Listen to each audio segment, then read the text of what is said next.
spring is in the air, summer's in the air. People are doing spring cleaning, and Patty, she's been spring cleaning for like a week. She's been shredding documents for like 3 days straight. Yeah. I'm like, at first it was cute, and now I'm like, are we being indicted? What's happening? So, yeah, it's good. I hope you're all staying healthy out there. Richie, I got to mute you, man. We got some feedback. I was looking at that earlier. So we love you, Richie, from Arkansas. We got the Schumachers from Texas. We got in the house. We got Esther Linneman out in New York. So everyone's representing. We're good. It's good to have you all. Yeah, it's tough to get outside and to be active when it's so damn hot, man. You know what my grandpa used to do when it got super hot? He would just go to Costco and just walk Costco. He goes, oh, it's air conditioned. I take a card. I just never buy anything. Yeah. Eventually, Costco caught on. They charged him a gym membership. So. Senior discount, you know. Oh, it's good, man. Patty is, she's not good with the heat. You know, she's, people ask what Patty's like. And I say, between 67 and 73 degrees, she is an angel. You will not meet a nicer person. In the 90s, run. Because she's like the Incredible Hulk. You will not like me when I'm hot. Yeah, she's great. Best thing that ever happened to me. I keep telling her at 3 a.m. I wake up and like life catches up with me because I'm on the run and I'm on the go. And then that's the only time my brain just slows down. And I'm like, I just want to thank you. I do that all the time, man. I got a call from somebody for me to go to my high school reunion. I'm like, what made you think I enjoyed it the first time? Remember those 4 years when you were just tortured by everybody? We're going to get them all back together. Come on. Yeah, I did. Hi, Mom. By the way, I saw that you're on here. I talked to my mom last night on my way back from a gig in Carlsbad. So we got to talk for a while. You know what I miss? And we didn't talk about this, but what I miss is the Thanksgivings that I used to have with my mom, because she is like Martha Stewart on steroids. You know, she everybody at the table, even if there's just 5 or 6, you all get your own name card. And you get a little brick of fudge with a bow on it. Yeah. And she would make the fudge from scratch. And by that, I mean growing the flour and churning the butter. She'd personally lay the eggs. She's like, oh, does that need water? I think I've got some hydrogen and oxygen. Just a second, I'll be. Yeah, everything's fresh. She's one of a kind. Yeah. I drove back. Can you believe I took a gig in Carlsbad the Friday before 4th of July? What was I thinking? Oh my God! It took 5 hours. 5. Yeah, I could have flown to New York in 5 hours.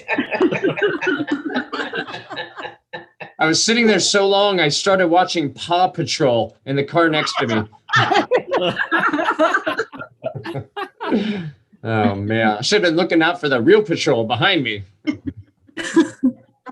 Yeah, if freeways, they say freeways are like the veins and the arteries of a city.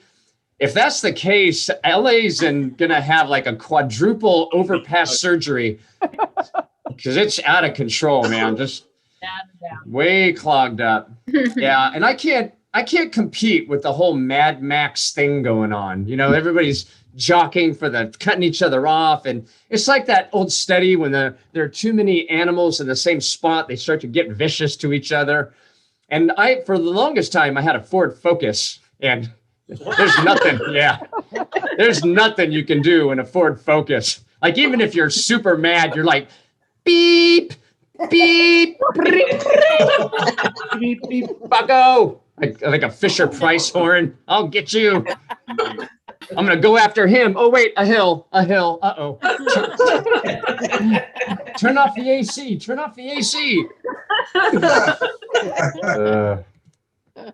Yeah, it's good. The guy was trying to give me directions. I might have shared this in the past, but it just bugs me when people are trying to give me directions. I'm like, give me an address, and if you don't have that, give me the name of the building. I'll be there. I've got GPS, radio triangulation. There was one guy who was giving me directions, and he goes, "When you see the oak tree, you've gone too far." I'm like, you built a U-turn into the directions, dude. And when I get to the house, what do? Do I look for your horse and buggy, Jebediah? I mean, this guy was giving me the old school directions, and he told me to head northeast. I'm like, oh yeah, see, I don't do northeast. I do left and I do right. And sometimes I recalculate. My dad's one of those guys. He's always, going, which way you headed? You taking the 210 to the 38? I'm like, no, see, my job is to stay on the blue line until I see a checkered flag. That's where you live. I go, well, which way you headed now? I'm headed up, Dad. Always up.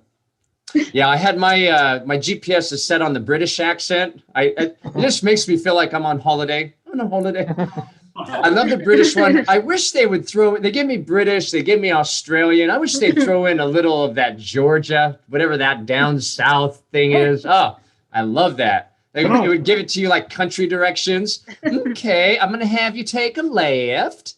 That's where the Hendersons live. You know the Hendersons from church. Don't make me recalculate.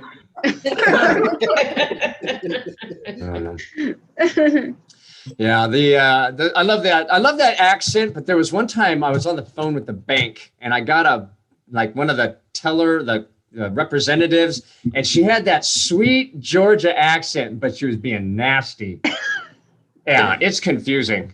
I'm like, yeah, I see I got an overdraft fee on my account. Well, you were the one who didn't deposit funds. Is that correct? Yeah, it is. But earlier I transferred. Okay, then go to hell. Bye.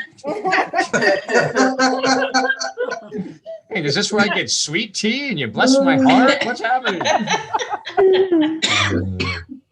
Yeah, I was talking about my dad. He lived in Big Bear for a while, and I think he may have been having a midlife crisis because he got a Jeep.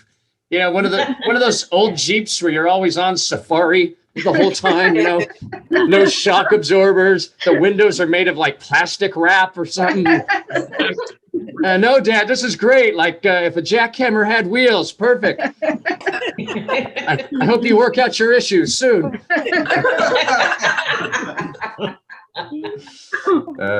Kind of presumptuous to call it a midlife crisis. Like, I mean, you could die tomorrow, especially if you drive a Jeep. I can't see out the windows. What's going? I did a corporate gig, and I had to stay after for they called it a meet and greet. They just wanted me to stay after for the little corporate party. So uncomfortable. Just the small talk. I'm allergic to small talk. And the guy goes, so where do you see yourself in 5 years? I'm like, yeah. Like I didn't realize I'd wandered off into HR. Well, in 5 years, I just hope to have my quality control disrupt the sector and whatever I can do to serve the team.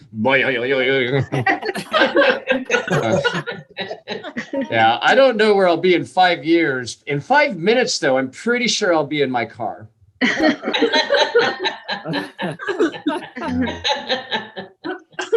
This hotshot guy, we were talking about, I played music and we started talking about music, and he was debating that today's music could hold up lyrically to anything from the past. I'm like, okay, so now in rebuttal, ladies and gentlemen, I will compare and contrast. This is Kansas in the 70s. Don't hang on. Nothing lasts forever but the earth and sky. It slips away and all your money won't another minute buy. Dust in the wind. Not bad, right? All right. Here's a Black Eyed Peas, the 2000s. What you gonna do with all that junk? All that junk inside your trunk. I'm gonna get you love drunk on my hump. My lovely lady hump. My hump, my hump, my hump, my hump, my hump. Yeah, I think it holds up. I think he's right. That's totally holds up. All right. Well, speaking of music, let me do one thing. I don't want to take up too much time, but let me see something here. I sent this to my sister, and I didn't see her on there, but I can hear her laugh. Hey, sis. Hi. So we were trying to figure out if this is funny. If the music's good enough, you can get away with a lot of stuff. Like the most beloved 80s song of all time, Little Creepy, kind of takes a turn somewhere. We're talking away, and I don't know what to say, but I'll say it anyway. I'll be coming for your love, okay. Take on me. Hashtag me too. I'll be gone in a day. And that's where he gets kicked in the groin. Of course you'll be gone in a day. Take me on. Take all of me. You can also get away with it if you're Sting. You can get away with some pretty creepy stuff if you're Sting. Every bond you break, every breath you take, I'm gonna be watching you.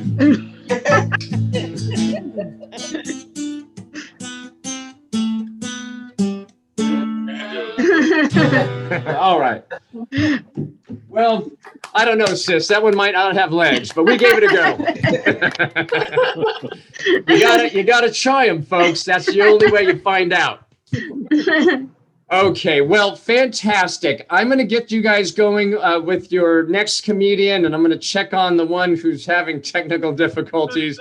I actually have an emergency backup comedian in the wings should that fail. But we really do appreciate you coming out and the spirit you bring and the fact that we're able to get enough people to make this viable on the 4th of July weekend. And thank you, Marianne Taylor, for saying great set. I'll put that in my pocket for a rainy day, Marianne. Okay. Your next comedian, a super funny guy. He, I have not worked with him, but I've seen his videos. Super sharp. He plays all around the country. Put your hands together for the very funny comedian who's about to unmute his mic, Mike Maxwell. Thank you. Thank you. Jason, thank you for the reminder to unmute myself. That's always nice as a good gentle reminder. I love virtual shows. These are great. Thank you guys for signing on. This is good. Virtual shows obviously became really popular through the last year, and I hope they never go away. Because if it wasn't for you guys, I wouldn't be able to kick my family out of the house. So thank you. If anyone of them asks, this actually is going to be a 3-day show. So I need you guys to get online tomorrow. And she's like, wow, he's still telling jokes. He definitely ran the light, but we're going to let him go. We're going to let him keep going. So, but yeah, I'm excited. They're just in the driveway. Everything's going to be fine. We cracked a window, so it'll be okay. Okay. The sun went down. It's not even remotely a heat index anymore in the Chicago area. So it's good. I got a reminder email from Jason today for the show, which was super appreciated because I'm sure he's familiar with comedians. Like you have to remind them, like you remind a kindergartner, like, hey, you should go. You're supposed to be here at this time. You have to be somewhere. I'm not that forgetful, but in the past year, I've lost the entire concept of time. I wouldn't know today's Saturday if Jason didn't remind me. I wouldn't. I wouldn't. In fact, like we have a clock on the wall, but I don't even look at it. It just looks like art. The only way I know today's Saturday is because my wife leaves an empty wine glass each day on the counter of the kitchen. So that's the only way. The only way. We've got 5 wine glasses, so clearly we've finished 5 days, and so that's just how we keep. That's how we keep track in the Maxwell house. The other thing is like I don't even have a calendar anymore. We don't. I just keep track of the number of pairs of socks on the floor as a day passes. My kids. So I'm really excited because I think next week when we do Halloween, it's going to be awesome. Like I'm going to get my costume ready. It's going to be a good time. So I've my wife and I celebrated our anniversary not too long ago. But for about 6 months or so, I've stopped wearing my wedding ring. I don't wear my wedding ring. Nothing's wrong. There's no problem. Oh, Linda, please. There's no issues. I've just managed to lose weight and keep it off. And so now my wedding ring, it just doesn't fit. Right. And so a lot of people be like, well, you should get it resized. I'm like, I'm not going back in to Jared because they smell weakness on you. So I'm everything's fine. I've never been able to get out of handcuffs, guys, but hey, I'm feeling pretty good right now. I feel like if you lose enough weight where you can't keep your wedding ring on, you should be able to roam the halls. So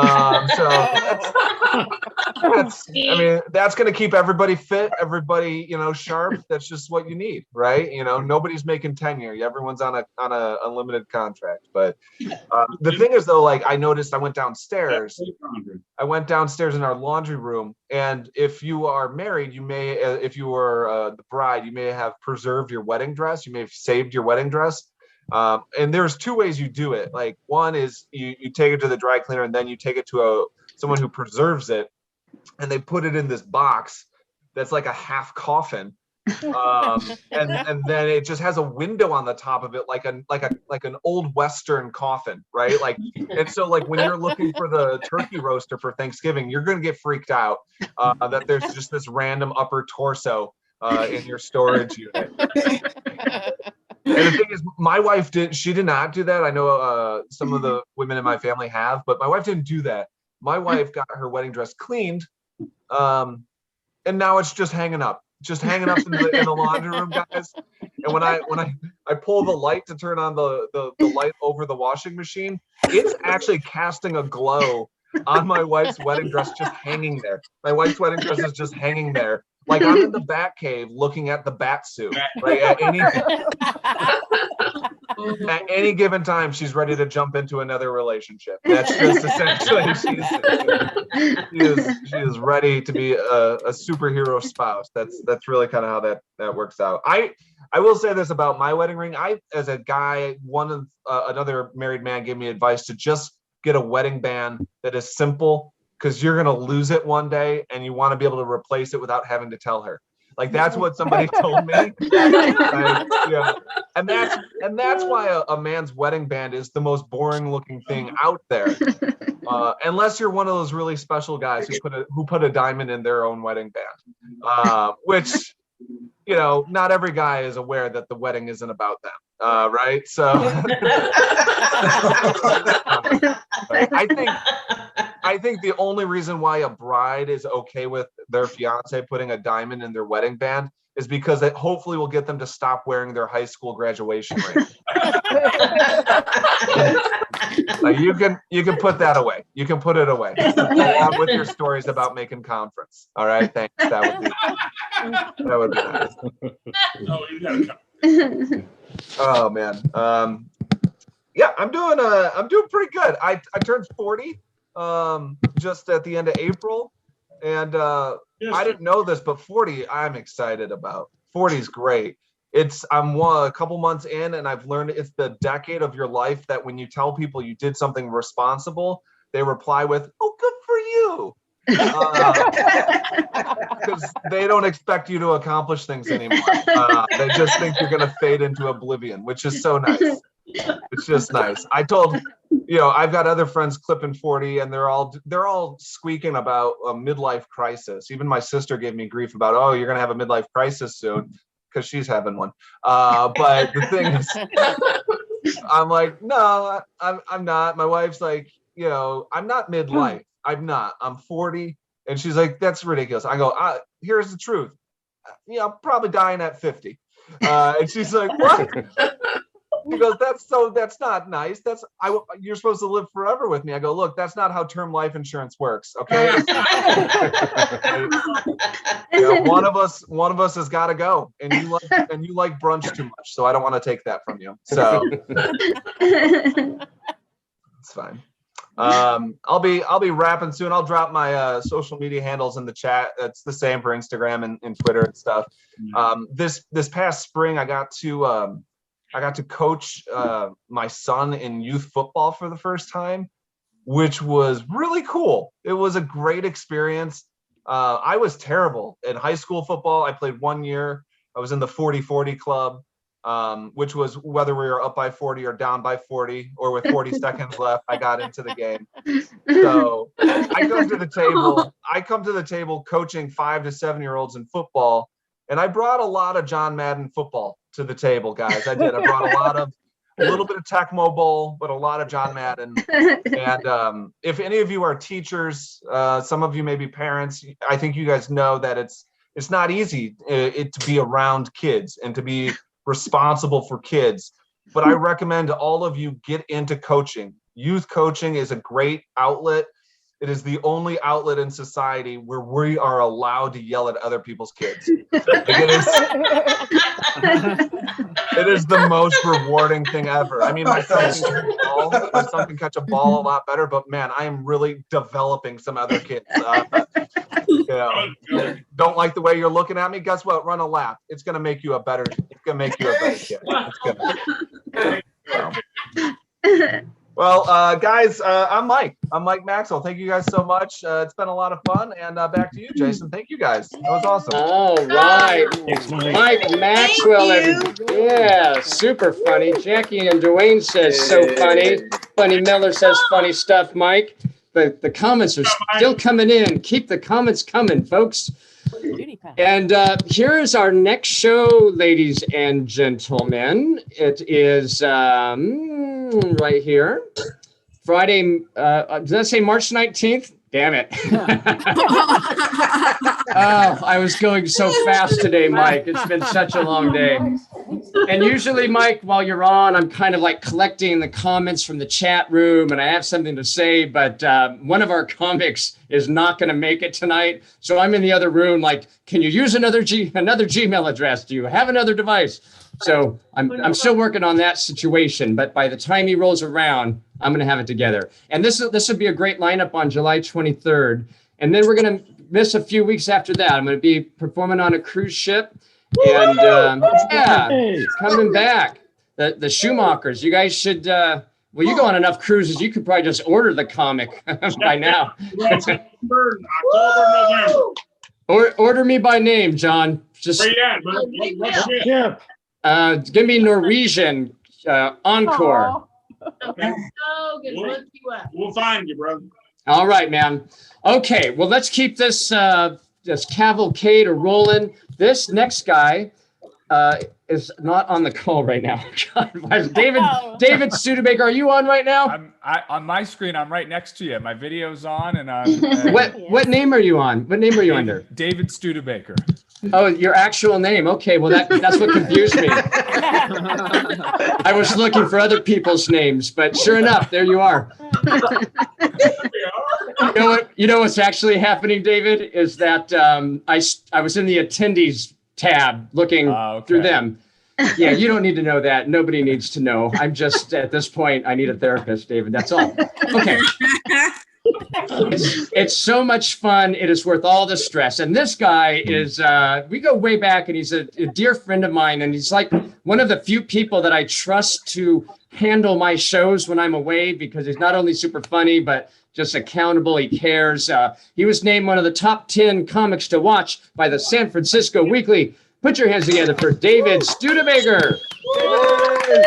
Yeah, thank you. Thank you. Yes. Oh, Jason Love.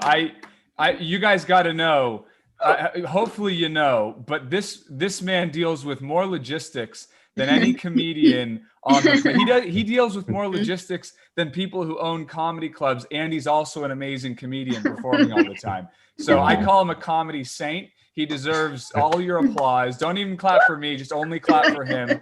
He's absolutely incredible.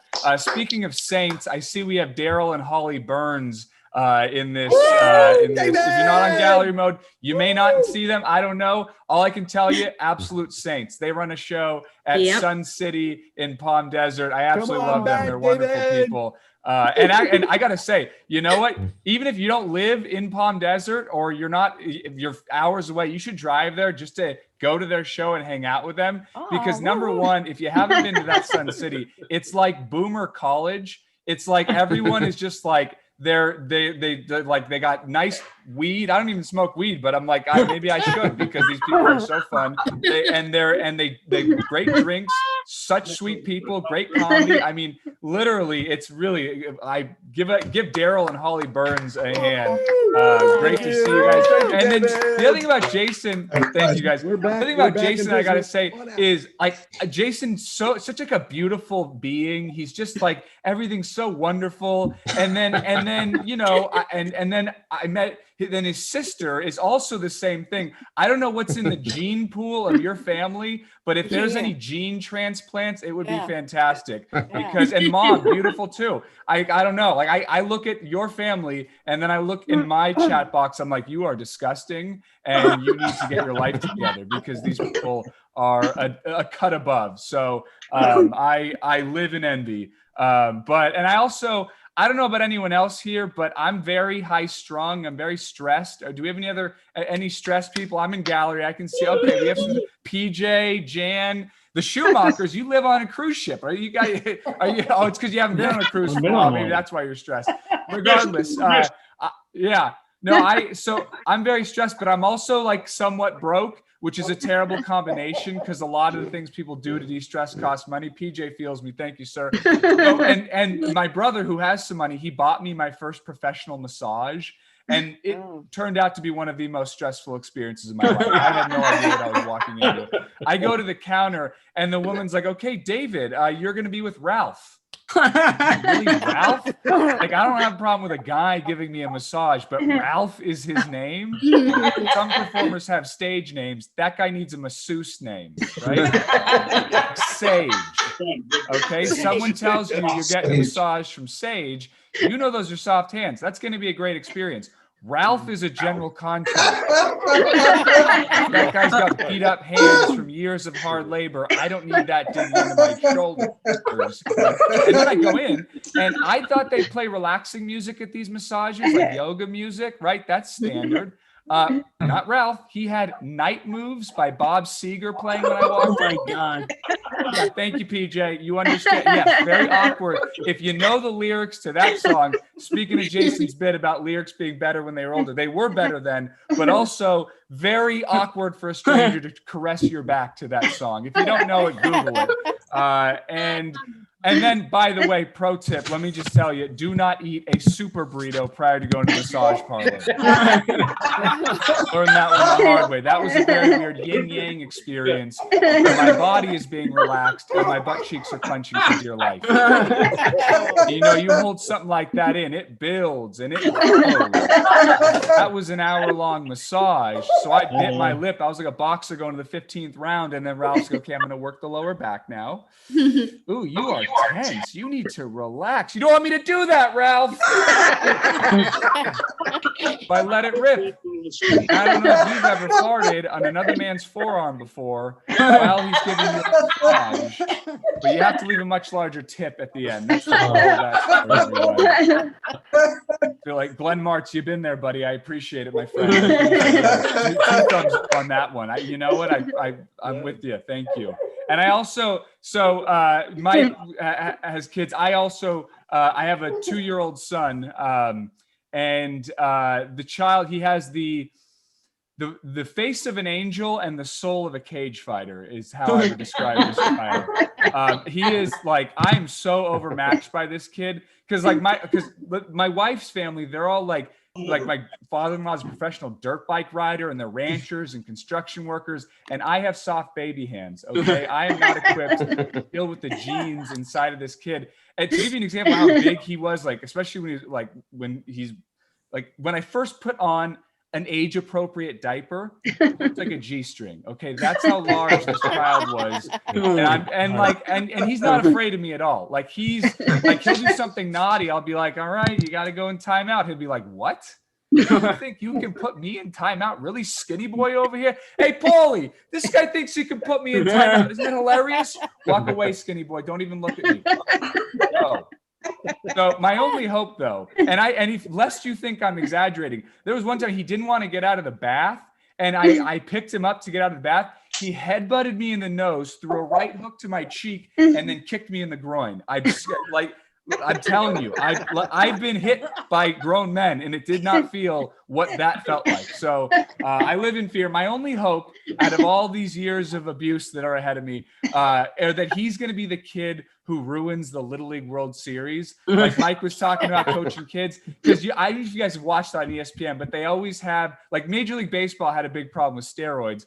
Little League, they got a big problem with puberty, okay? And the kid who's a giant, the team always wins. Like, I'll watch it on ESPN, and they'll bring the kids out for the play introductions, and they'll be like, hi, my name's Timmy. I'm 5'2", 110 pounds. I'm 12. I enjoy reading Sports Illustrated and playing video games. They bring on the next kid like, yeah, hi, my name's Brock. I'm 6'5", 185 pounds. I'm 12. I enjoy reading Playboy and shaving. And there was one game, that Brock kid, I kid you not, he hit 3 home runs and he threw a no-hitter, which, I mean, that's the whole team. Why are they allowing that? That was my problem as a kid. I was a good baseball player, but I was a late bloomer with puberty. And as soon as the kids throwing me fastballs had a mustache and I had no armpit hair, I'm like, I quit. I'm sorry. I can go play tennis with the rest of the unathletic white men. That is my future. But I genuinely, I got to say, I wanted to be a professional athlete when I was younger. My best friend, and thank you for the sarcastic laughter I'm seeing in the gallery. My best friend, he actually plays professional basketball now. And he and I growing up, like we were good, and it was both of our dream. But as he got bigger and blacker and I got skinnier and whiter, it was very clear who had the future in basketball. Good work. So that was a tough pill to swallow. But now I just watch a lot of television. I don't know about anyone else. I'm watching so much Shark Tank. I don't know. CNBC is just like Shark Tank marathons all the time. And I got to say, you guys, I've been watching that show enough. I have some ideas to stimulate this economy. And I think this is a perfect opportunity to pitch my ideas. Okay, see if we have any investors. All right, idea number 1, antibacterial and antiviral chapstick. Someone with a virus gives you a kiss, you whip that on, you're good. Idea number 2, one of my good friends, he just visited his home country of Guatemala. He drank some of the tap water. He lost 30, 40 pounds. I'm thinking that's a new weight loss fad, right? You bottle that up like Fiji water. You get the finest strains of E. coli, C. coli, salmonella. A lot of celebrities aren't working right now. Actually, you know what? Better yet, celebrity endorsers, Shannon and Jason. Okay, they will be our celebrity endorsers. You drink water, you're gonna look like them. I think this is a very exciting opportunity. Who wants to give me $250,000 for 10%? PJ, I love that you're volunteering, but you also said you were broke earlier, so I'm worried that you may not have the funds to really back this endeavor. But you know what? I'll hire you on. You got a great smile. I'd hire you just to be in the office. And if I'm having a bad day, I'll have you smile and I'm feeling better. So you got a job, PJ. You have a job in my enterprise. John Schumacher. I feel like that's the guy I got to go to for some money. We'll talk, John. Yeah, no, it's exciting. And then one thing though that I'm sad about is my guy Robin Leach passed away, R.I.P. If you don't know Robin Leach, he did Lifestyles of the Rich and the Famous, The Fabulous Life of. It was basically the British guy where like he would just talk about how rich celebrities are. He'd be like, Oprah's $12 million mansion on the Cayman Islands has a $4 million doghouse, and she doesn't own a dog. Miss him. I'm thinking though, you know what? That guy was a consummate professional. He was on TV for like 50 years straight. I'm thinking he's probably in heaven still doing the show, right? Just like about people there, like St. Peter doesn't just have the keys to the kingdom. He also has the keys to a palatial Spanish-themed estate in one of the finest neighborhoods in the fifth dimension. I'm thinking, Lifestyles of the Holy and Heavenly. I think we can pitch it. We're gonna pitch it. There's all the streaming networks. We can do it. And I also, I watch a lot of British murder mysteries, and I love British murder mysteries, but I'm finding a common theme in these. They all seem to take place in a town or village of 30 people, and someone gets murdered every week. Like, what is happening in rural England? The murder rate is like Compton in the 80s. Like, it's crazy, and they're always shocked, like, what? A murder in Campbellford? You're the only one left alive. Everyone else is gone, and you really should move. You need to find a new village, okay? And then, I don't know if you guys had this happen to you. Thank you, Sue. I appreciate it. I don't know if you guys have had this happen to you, but during COVID, I had a guy come try to sell me something door to door, which, like, I mean, that's a commitment to the hustle, number one. But number two, even weirder, he was doing the Cutco, the door-to-door knife company, which, like, who came up with that business model? Like, you know what people love? When strangers show up at your door unannounced with a suitcase full of knives. It really, it's comforting. It's comforting. Thank you, Aurora. I love you. It's a comforting feeling. And I mean, I will say, you know, one thing I love about I love you guys all, because I mean, what incredible people supporting live comedy during this time and beyond. But one thing I love about doing Zoom shows is I don't have to stay in some of the hellhole hotels that certain clubs like to put you up in when you're not internationally famous. Man, I like just before the shutdown in Seattle, I got put up in a Motel 6. I want to say it was on the freeway. It wasn't even adjacent. There were 3 lanes going through the living room. And it was, and I thought that, you know, in Seattle, I've seen Frasier. It's the safest city in the world, right? Frasier wouldn't lie to me. But apparently this is not a safe neighborhood of Seattle that I was in, because I go into the room, they have 5 padlocks on the door. The burglars come in SWAT teams. Like, why do they need 5? You know, and then Jason. Oh no, okay. I thought I saw Jason's face. It was just a picture. I didn't know if I had to leave. And then at like 4 a.m. because they couldn't afford blackout curtains. So at 4 a.m., I'm on the first floor. There's a guy. Oh, I love you guys all so much.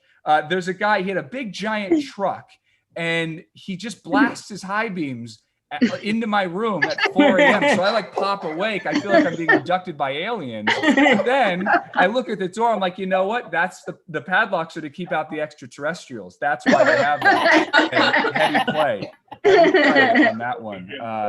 So. You know, it's nice to do that, and I will say, oh, there's Jason. Oh my God, this is coming to an end. I gotta say, you know what? I'm not even gonna launch into another joke. Let me just. I have 53 seconds left, right, Jason? 53 seconds. Take your time, man. Take your time. Okay. Well, I'm gonna just say, I mean, you guys truly, like, I do, because I do a lot of corporate Zoom shows, and this is by far, and I've done other Zoom shows. This is not blowing smoke. By far the greatest Zoom audience in the history of technology, mankind. Far back. I don't think they were Zooming in the Middle Ages, but if they were, you guys had them beat. So, I mean, truly incredible. And by the way, if you guys enjoyed my comedy, I do have a comedy thriller that is available on Amazon, ebook or paperback. If you really want, I'll send you a signed copy. But it's Lone Star Light. It's my comedy, but also there's like mystery and there's a thriller, and people are trying to kill a character who's kind of similar to me. So it's a real delight. It's a feel good thing. You'll enjoy it. Trust me. So that's why this isn't a joke. I don't just put like random synopses behind it. So So if you want to, fine, but you don't have to because you guys have already been absolutely incredible. Thank you for supporting Jason, the living saint of comedy and an absolutely hilarious human being and a dear friend. And I love you. I love you, Patty. I've never been around Patty when it's warm, I guess, because she's always delightful. And, Shannon and Jason, if we can get any sort of gene transplants, I would love to maybe have some of that DNA. That's all I'm going to say. Thank you guys so much. I love you all. Enjoy the rest of the show. Oh, David Studebaker, everybody. David Studebaker. Fantastic. Well, I already don't believe your novel. Like, who would try to kill David Studebaker? How evil would you have to be? What kind of jerk? But you have all these great comments. Aurora was on the floor laughing. My mom loves you, but then again, you complimented her gene pool. So that one doesn't count completely.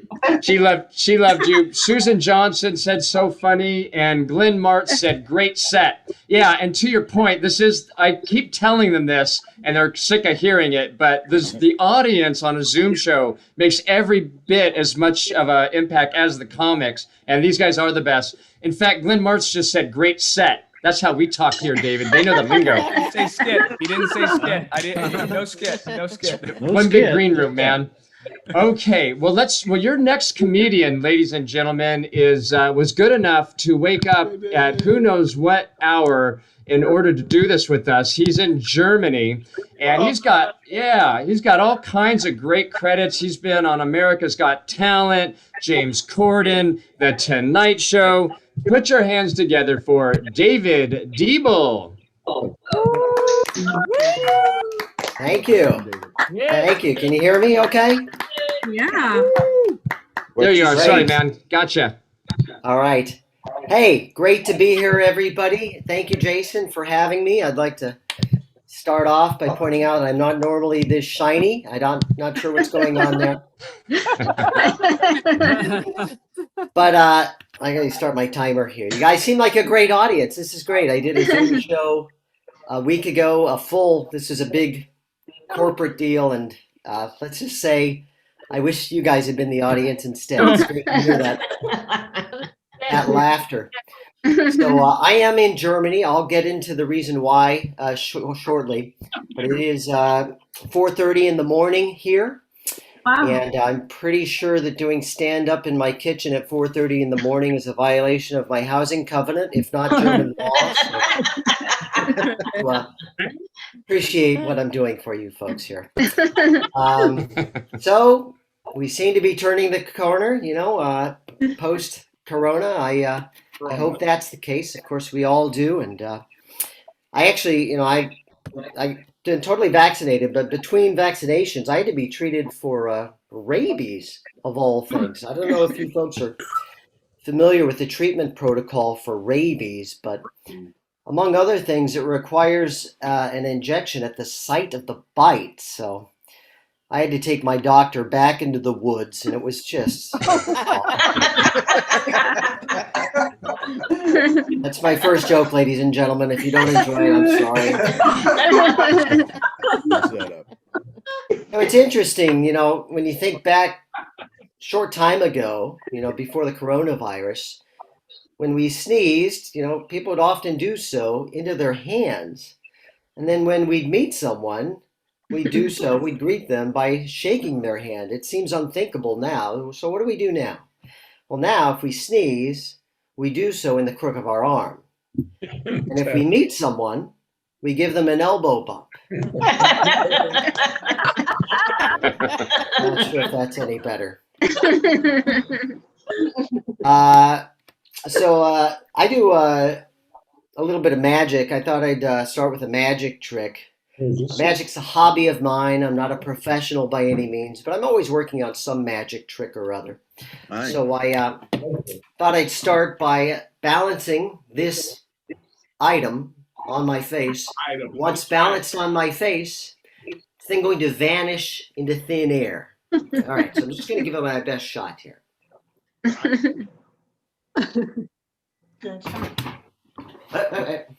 Keep in mind, it's very windy in here.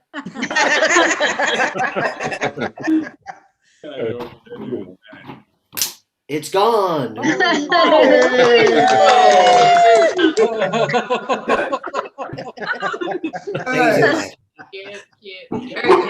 Got the win right. I'll tell you a little bit about myself. I'm married. I got married old school to a woman. And I like your style. tell you, getting married was the best decision I ever made. I'll never forget putting on that wedding ring for the very first time and thinking, I am someone else's problem now. Oh, that's good. So my wife and I have 3 kids, one of each. And of course, I'm old enough to remember when you had to wait until your kids were born to learn if it was a boy or a girl. Nowadays, of course, you have to wait until they're 18. But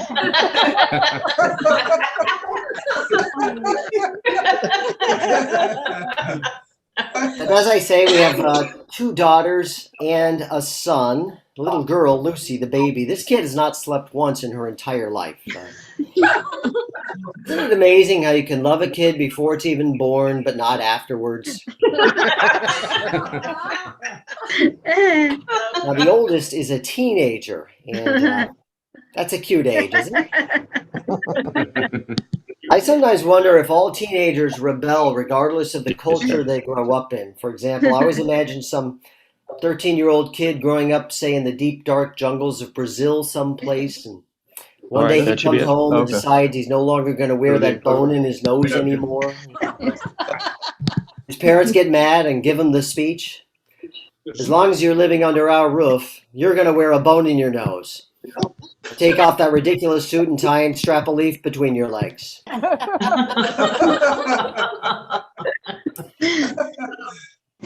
So my wife is from Germany. That's why I'm here in Germany. Now, we were told that if my wife only speaks German to the kids, and I speak to them exclusively in English, they'll eventually learn both languages fluently, which is the way it's worked for our daughters, but our son is now 12 years old and speaks only Dutch.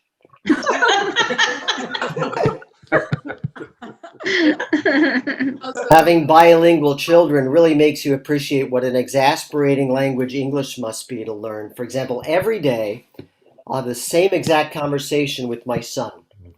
He'll say, Dad, look what I did do.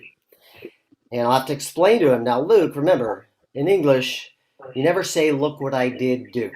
It's just, look what I did. And he dutifully replies, look what I did. And I say, very good. Now, what did you do?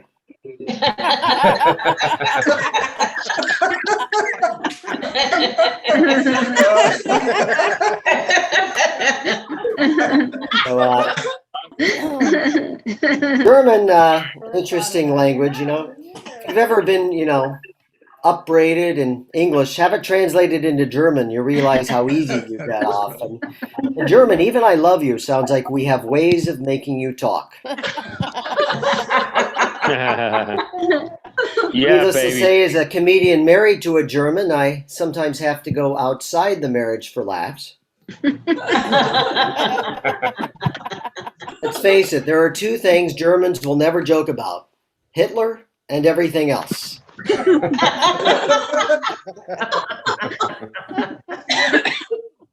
So there's definitely some cultural tension within the marriage. Then, of course, there are some issues that are universal to all couples. For example, we argue about money on a regular basis. For example, my wife Sabina thinks we can afford a pool boy, and I'm worried if I cave on that, we're going to end up having to get a pool as well.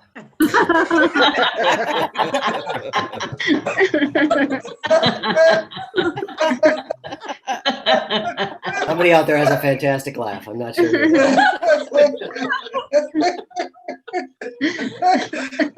Sometimes my wife will see me looking at other women, then accuse me of comparing her to them, which is ridiculous, because when I look at other women, my wife is the last thing on my mind. I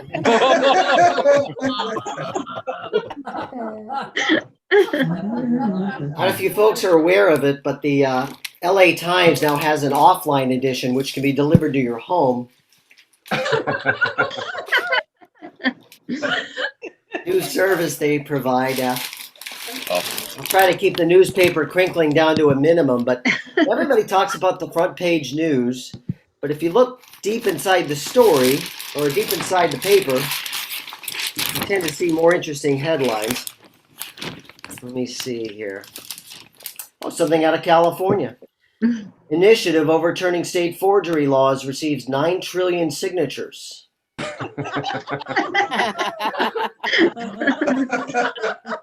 Wrong with that. Woman stabs husband to death during argument over gun control.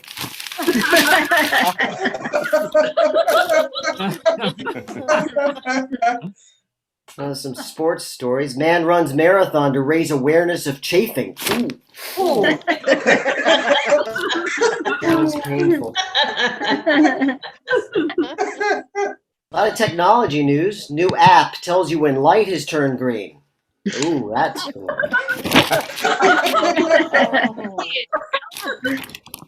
Something out of Oregon. Tie-dye champion forfeits crown after passing drug test. That'll happen. Let me see. Woman completely satisfied.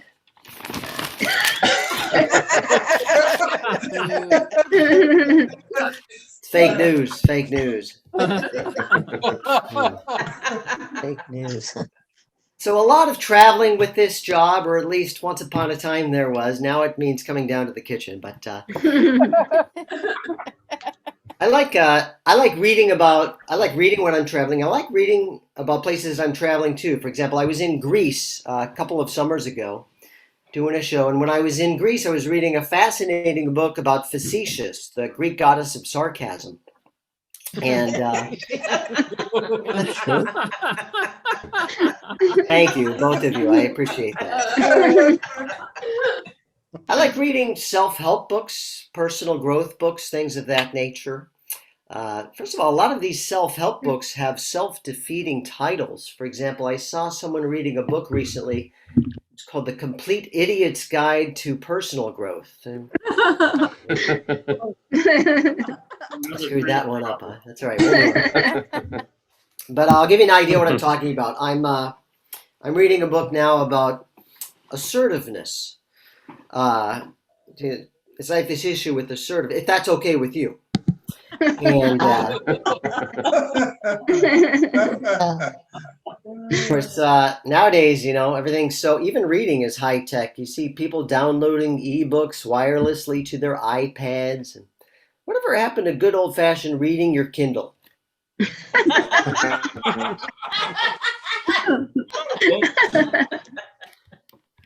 So I did fly recently.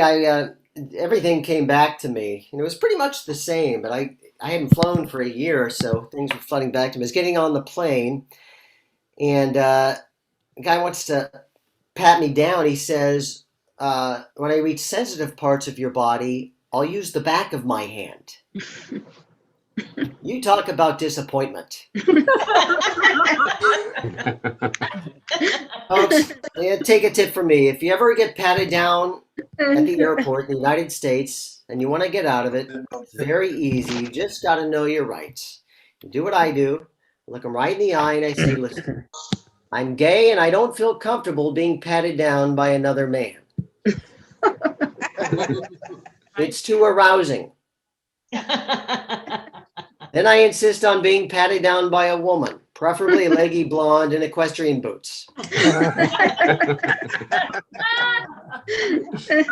People have no sense of humor when they're boarding the plane anymore. Everyone's so focused on getting settled into their seats as quickly as possible. I'll give you an idea of what I'm talking about. I was getting on the plane, and I very politely approached the guy in the seat behind me and asked him if he would mind swapping seats with me so that his wife and I could sit together. And Yeah. sense of humor. Planes are so uncomfortable now. I was on a charter flight, which I assumed would be very comfortable. It was one of those planes where the seats actually reclined into an upright position. They confiscated my hair gel at airport security because I had 6 ounces of it in my carry-on bag. I didn't let them take it. I just put it in my hair where apparently it's legal. Yeah. 6 ounces of hair gel in your carry-on bag, and they think you could be a terrorist. Oh, but 20 ounces in your hair. Well, then welcome aboard. All right. Well, I know every comedian has thanked you guys for showing up to this, and but it really bears repeating. Just because I've been in Germany so long now, I haven't been to my own country since January of 2020. Come home. And Come it's on. nice to hear, just to be around English-speaking people and my fellow Americans and my fellow Californians, and to do jokes. So yeah, it really is music to my ears, and I know I speak for all the other comedians and Jason for that. But I got to start wrapping things up here because, as you can imagine, with an act like mine, you don't really stay in one place very long. So I'm going to stand up for this. I'm just going to project a little louder. I hope you can still hear me. Now, I know a lot of you folks have wondered from time to time, why is it that people never try to impress family and friends by juggling plastic grocery bags? Well, we've not seen that. Here's why that is.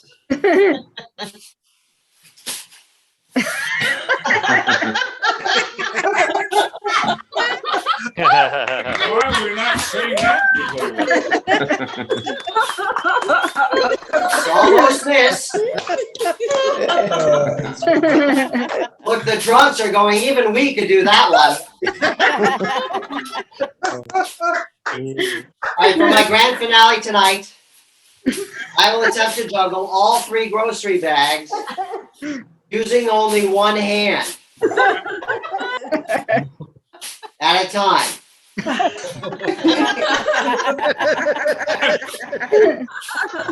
course, in California, these grocery bags are illegal. So when I fly to California, I actually hide them in my weed. It works perfect.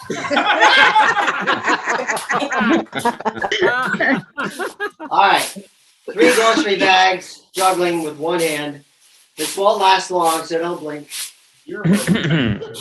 I know this looks stupid, but you know when you get home, it's going to be the first thing you're going to try.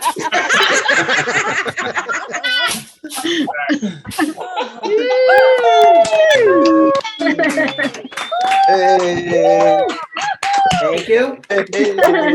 Thank you very much. That's my show. I'll just conclude by, I'll give myself a little plug. If you'd like to learn more about me, I encourage you to visit my website, daviddeeble.com. Or if you'd like to learn how I came up with my act, you can visit my mom's news site, nevershakeababy.org. You guys have been a great audience. Thanks for having me. Enjoy the rest of the show. Good night. All right. David Deeble, everybody. David Deeble. Thank you, everybody.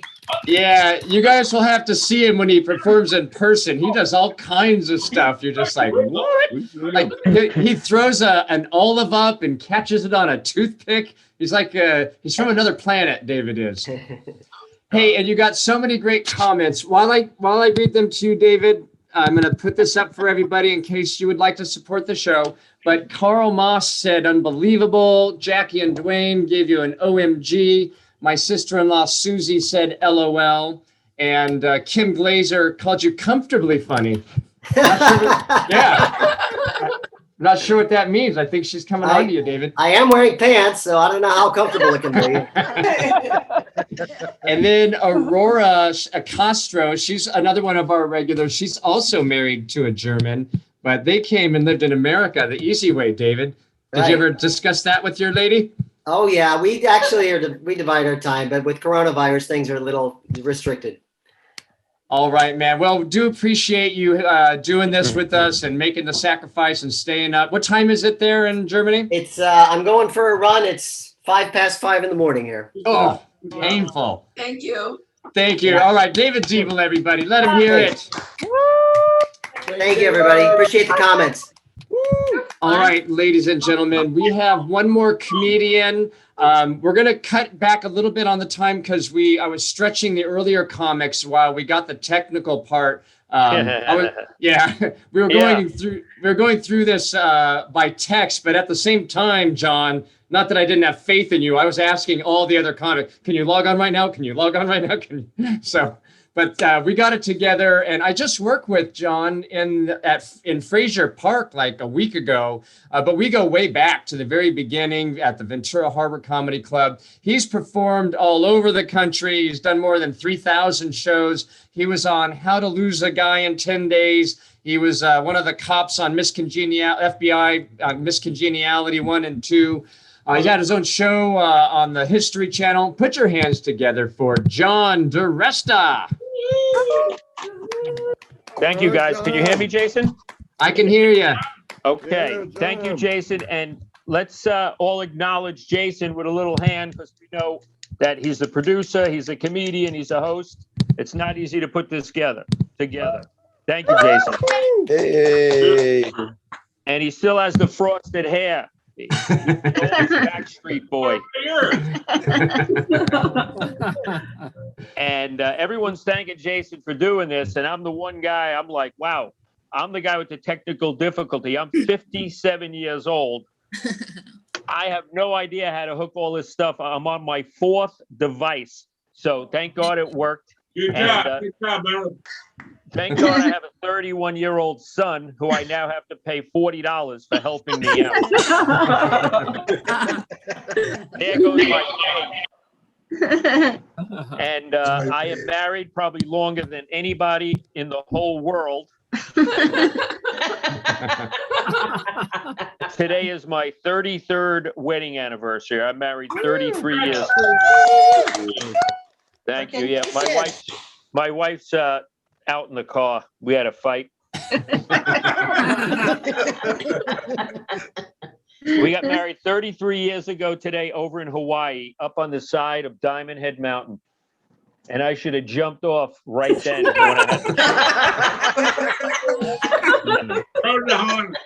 Oh, are you kidding me? How about this? On our honeymoon, my wife got pregnant. On our first anniversary, my wife got pregnant. On our second anniversary, we took separate vacations. My wife got pregnant.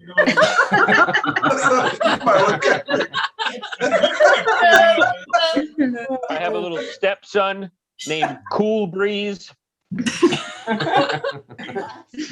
Now, being married is not easy. And it's funny. I want to say my wife is also from another country. Like David, my wife is from Rockaway Beach, Queens. I don't know if you guys know about Rockaway Beach, but everybody's Irish, red hair, freckly, and my wife is tough, man. My wife just got a tramp stamp. 55-year-old woman got a tramp stamp back here. You'd think it'd be like a rose or a vine, something sexy. She got the Irish Notre Dame boxer. Now when we're making love, I'm getting dirty looks from a leprechaun.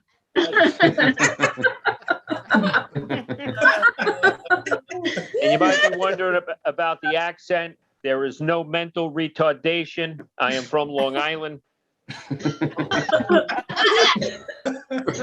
And being from Long Island, I actually got the vaccine, and I'm compromised. So I got it early, and when they said, "How are you compromised?" I said, "I'm from Long Island." I have a brain the size of a walnut, like a dinosaur. Oh, okay. Yeah, But there's a lot of famous people from Long Island. I don't know if you guys know that. Billy Joel is from Long Island. Mariah Carey is from Long Island. Howard Stern, Eddie Murphy, Rosie O'Donnell, Kevin James is from Long Island. Rodney Dangerfield. Twisted Sister is from Long Island.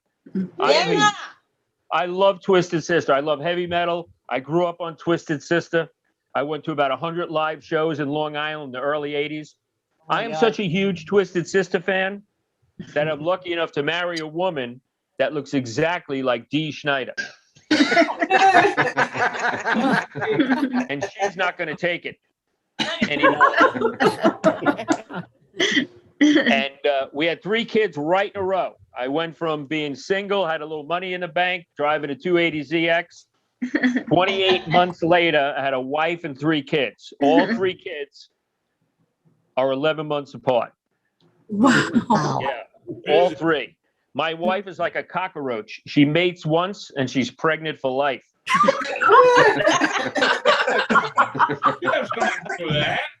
And I do love my wife. I can prove it. You guys can see right there, Fran, F-R-A-N. I left a little space for the letter K in case I switch teams.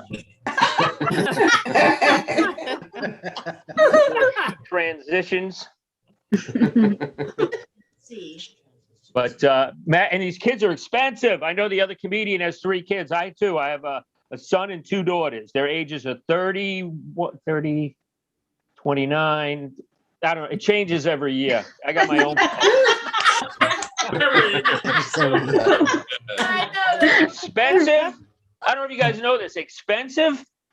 It costs $250,000 to raise a child from 0 to 18.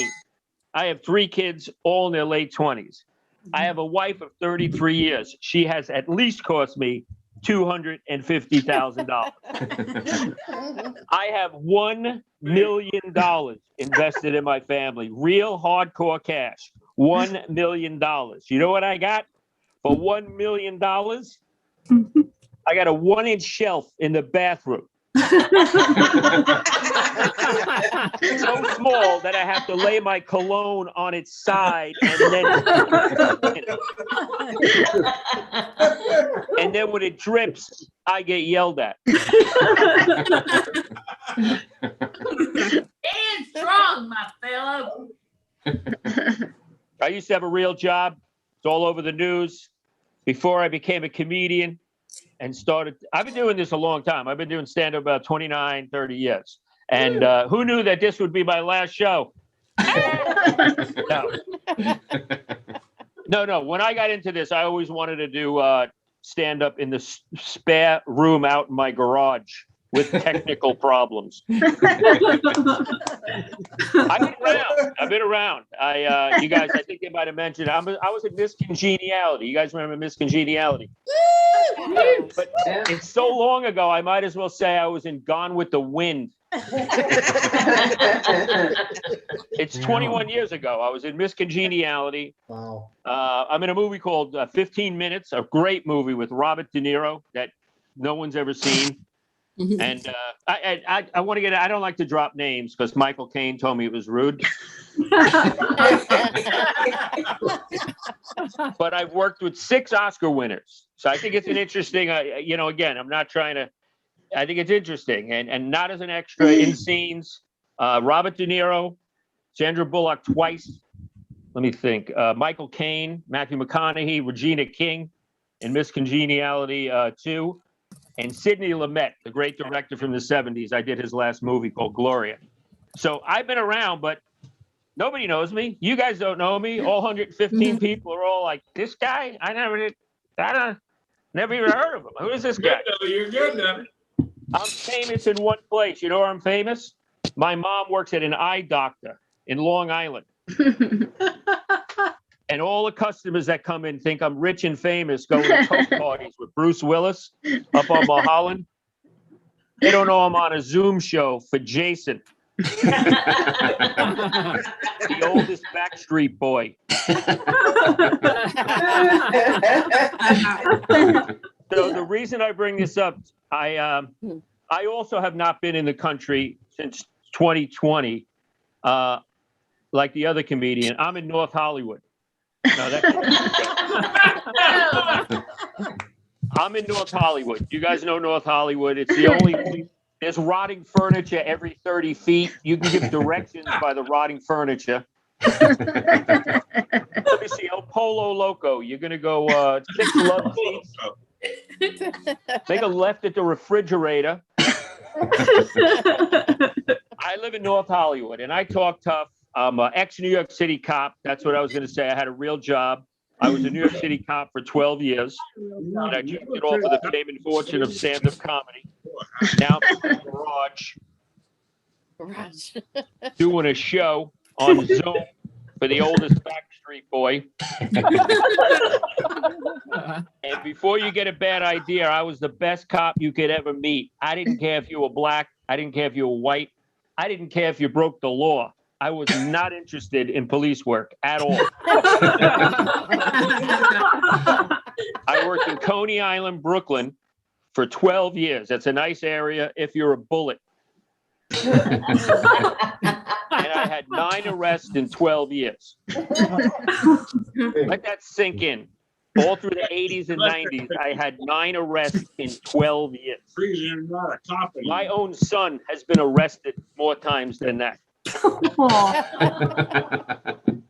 He's in the next room. I owe him $40 for hooking us up. I think we talked about that. I did not like being a cop at all. My gun was so rusted shut, I would have to throw it at a perpetrator. People used to flag us down. We'd be working like, midnight in Coney Island. People flag us down, like waving, they're in trouble. We used to wave right back and drive around. Woo! Don't make any eye contact. Take a left. She's chasing the car.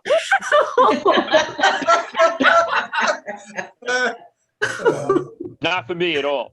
And I was in transit. I don't know if there's any New Yorkers listening. I was a transit cop. I worked in the subway of New York. And I'm from Long Island. I don't know how to fight. I'm not a tough guy. I'm working in the subway of New York. And I'm scared. I'm like legitimate. I'm 21 years old. I'm working alone. The radios don't work. I mean, I know Jewish karate. You guys know Jewish karate? Don't hit me. That's a lawyer. Watch my schmeckle. So finally today, I'm taking out my garbage.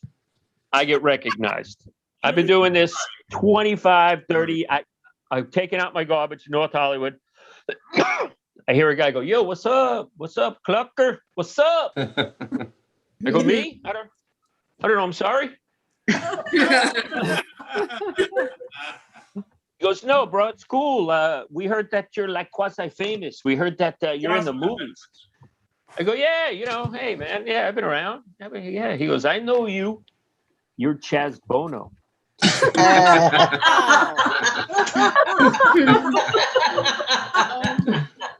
I said, "Dude, my name is John Diresta. Don't clown me, bro.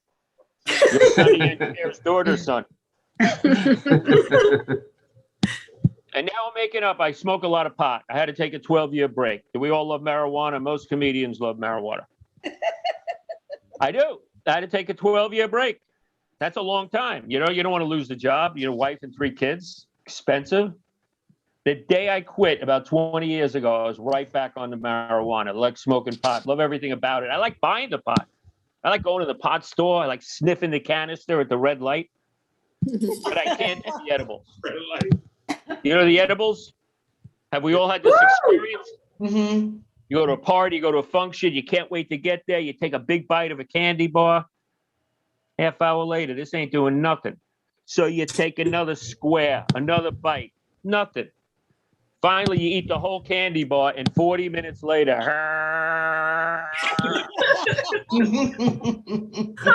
please God, if you give me my brain back, I'll do charity work. If you give me my brain back, I'll feed the homeless. Please God, if you give me my brain back, I'll do a Zoom comedy show for Jason. Hey, give my brain back. Is that it? I think we're done. Good job, man. Nicely done, man. This is the last show I'm ever doing. I'll relate. All right, ladies and gentlemen, John Diresta, let him hear it. Jason. He got all of the tech down, and he stuck the landing. Nicely done. I didn't think that was going to happen, John. No, I gotta be honest. Bro. I appreciate you hanging in there with me. Yeah, we've done a lot of shows, and that was not looking good, but you did it. Of course you did. This is show number 7,000 for you. We just got to thank my son for never moving out of the house. He's only